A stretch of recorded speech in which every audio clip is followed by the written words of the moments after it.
O Flamengo tem uma vantagem confortável na segunda partida da Copa Libertadores, das quartas de finais da Copa da Libertadores diante do Corinthians. E qual será o caminho para pavimentar uma vitória tranquila? Ou pelo menos uma vaga sem maiores sustos dentro de casa, diante de uma torcida apaixonada que vai lotar o estádio. Bom, às vezes o futebol prega peças e o Flamengo precisa estar preparado para as suas missões, para o que ele vai ter que superar, além, lógico, do seu adversário no Maracanã, para evitar qualquer risco adicional à partida. Vamos falar sobre isso nesse vídeo. Tem interesse em escutar a minha opinião sobre qual é o caminho que Dorival tem para garantir a sua classificação? Então vem comigo, já deixa o like, compartilha o vídeo aí enquanto eu rodo a vinheta.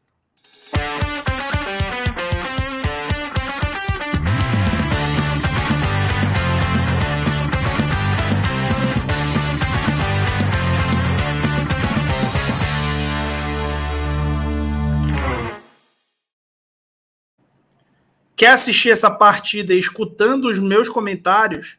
Pois é, os amigos do 9, que são membros aqui do canal do Falso 9, têm direito a alguns benefícios.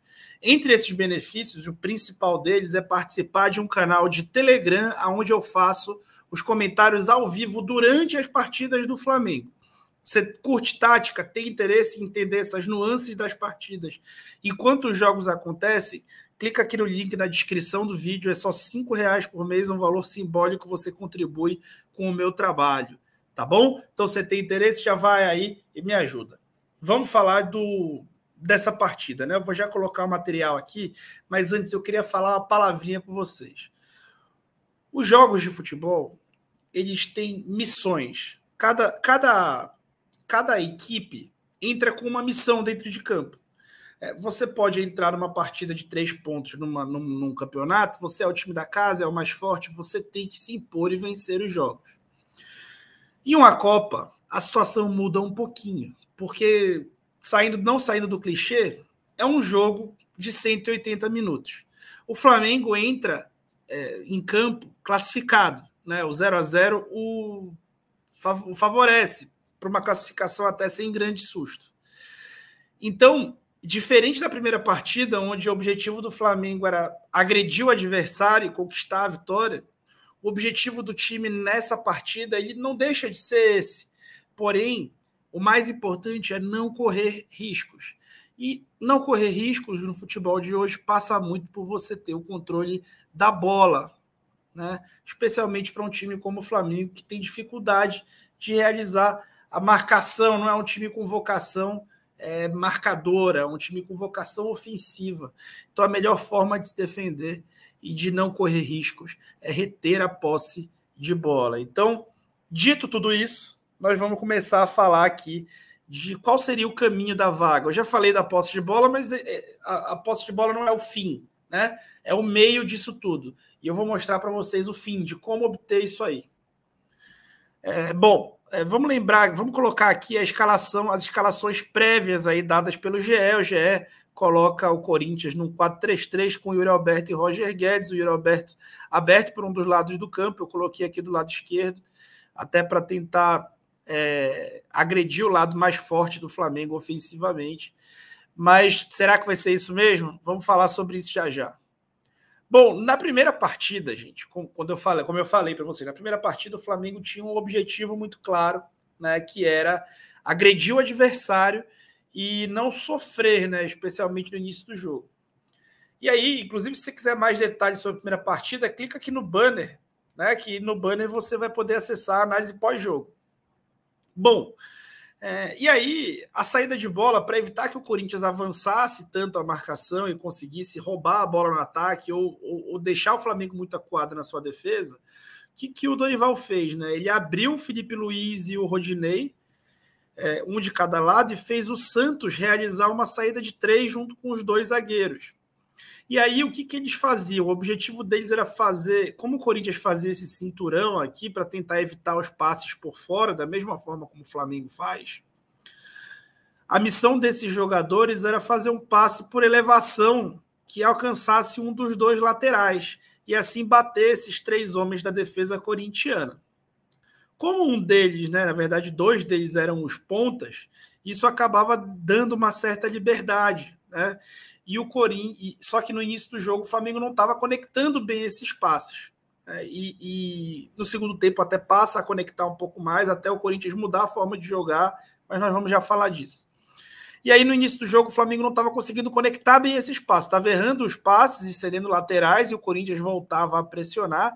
Eventualmente tentava sair por dentro, os três jogadores de meio ficavam dando vista para os jogadores para tentar abrir mais linhas de passe, preocupar esses três homens, né, para tentar fazer eles centralizarem um pouco, se preocupando com eles e ceder espaço para a bola longa. Então, o Flamengo acabou conseguindo, depois de um tempo, estabelecer a sua saída de bola assim e correndo até menos risco. Né? Então, e aí, quando avançava em campo, continuava, né, com uma saída com 4 homens, os 2 zagueiros, os laterais, o Filipe Luís se aproximava um pouco mais, o Rodinei ficava um pouco mais distante para receber essa bola longa. E aí, no segundo tempo, o Vitor Pereira muda essa marcação, o que pode ser um presságio para a próxima partida, para a partida de hoje. E aí, ele deixa de subir 3 homens para marcar o Santos e os jogadores de linha. Ele sobe só o Yuri Alberto e o Roger Guedes. E aí, ele mantém esse cinturão um pouco recuado, já atrás do lateral, né? Já atrás de quem está dando a amplitude. Então, aqui o Filipe Luís baixa, né? E ele coloca os 2 volantes alinhados. E aqui o Rodinei, né, dando amplitude, e do outro lado até ninguém, né? Ninguém apareceu aqui, mas o Arrascaeta estava fazendo um pouco essa função. E aí o Flamengo conseguiu empurrar, né? Vocês perceberam como no começo do jogo, esse jogador aqui, por exemplo, estava mais avançado, o Corinthians tinha um homem a mais em cima, e assim o Flamengo conseguiu empurrar o Corinthians mais para o seu campo a partir de um certo momento e conseguiu ter uma certa tranquilidade no jogo. Quando não tinha essa tranquilidade, o Flamengo começou a ter a opção da bola longa direta ao Pedro, que foi inclusive elogiado pelo Vitor Pereira na coletiva pós-jogo, né, que disse que o Corinthians não conseguia subir a marcação porque o Flamengo tem um jogador chamado Pedro. Né, e falou isso textualmente aí. Então, o que eu imagino que o Vitor Pereira vai fazer? Né? A prévia coloca o Bruno Mendes, pode até ser, tá? Mas eu imagino o Corinthians muito mais numa formação de 3 zagueiros e até jogando com 2 caras mais pesados. Então eu imagino uma marcação individual no Pedro. Pode ser o Balbuena aqui? Pode. Mas eu até coloquei o Gil, porque eu imagino que o Gil vai atuar. Tá? Então eu imagino o Corinthians numa marcação individual com o Pedro para tentar embaraçar essas bolas longas. E aí, numa marcação com os seus pontas, né? No caso, o Lucas Piton, que é um ala, e o Gustavo Mosquito, que vai fazer o ala ali pelo lado direito, um pouco mais avançado, porque o Fagner e a organização ofensiva vai fazer o lateral por ali. E marcando atrás ali dos laterais do Flamengo. Então, uma marcação até um pouco mais recuada, não imagino o Corinthians avançando tanto a marcação, mas uma marcação que vai tentar tirar as soluções do Flamengo de ter uma fluidez.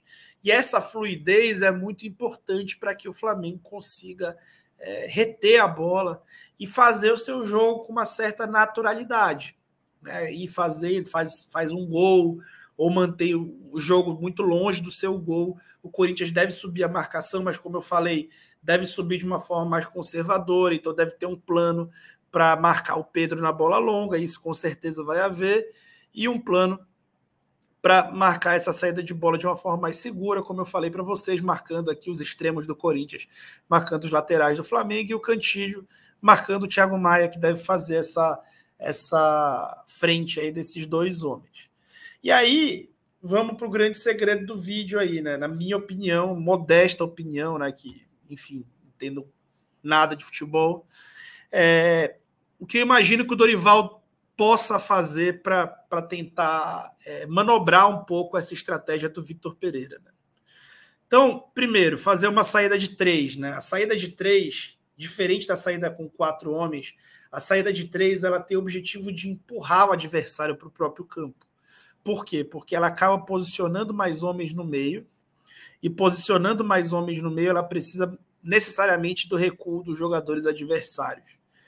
Então, assim o jogo vai naturalmente para o campo do Corinthians. Trazendo o Felipe Luiz para essa saída de 3 e mantendo aqui especialmente, né, ao invés de manter só o Thiago Maia, espelhar, né, essa marcação do Corinthians, que tem 2 homens, 2 médios, assim como o Flamengo, no caso deve ser Duqueiroz e Vera, e manter 2 jogadores alinhados. E quem sabe o Vidal aqui no lugar de um dos 2, especialmente do João Gomes, porque esse jogo vai exigir muita associação e troca de passes. O João Gomes é um cara que com bola ele faz os dribles melhor, o sprint, a quebra de pressão com bola. Então, como não é um jogo de tanto correr com a bola, é muito mais de trocar passes, eu penso novamente que o Vidal seria adequado para a partida, especialmente tendo que sair de costas, né, como é esse caso. E aí, colocando o Arrascaeta, né, aberto para receber essa bola da saída de bola, ele abre uma linha de passe direto de um dos zagueiros, aspas, né, de um dos homens da saída diretamente a um dos pontas, né? E assim, o Arrascaeta, que é o cara mais talentoso do time, um dos que melhor consegue reter essa bola, talvez o Everton Ribeiro um pouco melhor ainda nisso e o Pedro, mas um dos melhores que consegue reter essa bola, vai receber o jogo por ali e vai conseguir adiantar o time e gerar associações, acertar passes, fazer um jogo mais seguro, avançando em campo e já entregando a bola para um dos seus homens mais talentosos e criativos. Além disso, né, como eu falei para vocês, o Corinthians ele vai tentar manobrar, né, o Corinthians vai tentar marcar individualmente o Pedro, para evitar que ele receba essa bola longa. E o Flamengo pode utilizar isso muito bem, né, utilizando o Pedro para fazer essas saídas e induzir o zagueiro ali central a sair com ele, que deve ser quem deve encaixar na individual, e assim fazer o Gabriel gerar os facões por dentro, né? Então vai ter bastante espaço de manobra dentro dessa defesa, especialmente nos 2 encaixes individuais que devem acontecer do lado do campo e nesse encaixe individual que o Pedro deve receber através do Vitor Pereira. Bom, gente, tudo que eu falei aqui pode até ser especulação, mas de acordo com as pistas que o Vitor Pereira vem dando em entrevistas e ao longo do seu trabalho, né, eu creio que ele não vai ter muita coisa diferente disso para preparar. A marcação individual no Pedro eu acho que é mandatória, porque senão o Flamengo vai continuar fazendo as saídas longas. E a marcação nos alas ela também vai precisar ser um pouco mais retardada e não tão antecipada, senão ele vai acabar cedendo muitos espaços. Ele tem o exemplo do Tolima, que ele não pode repetir. Tá bom, pessoal? Curtiram o vídeo? Quanto que vocês acham que vai ser o jogo? Vai, manda aí a opinião de vocês e compartilha o vídeo aí se tu curtiu, beleza? Beijo e eu fui.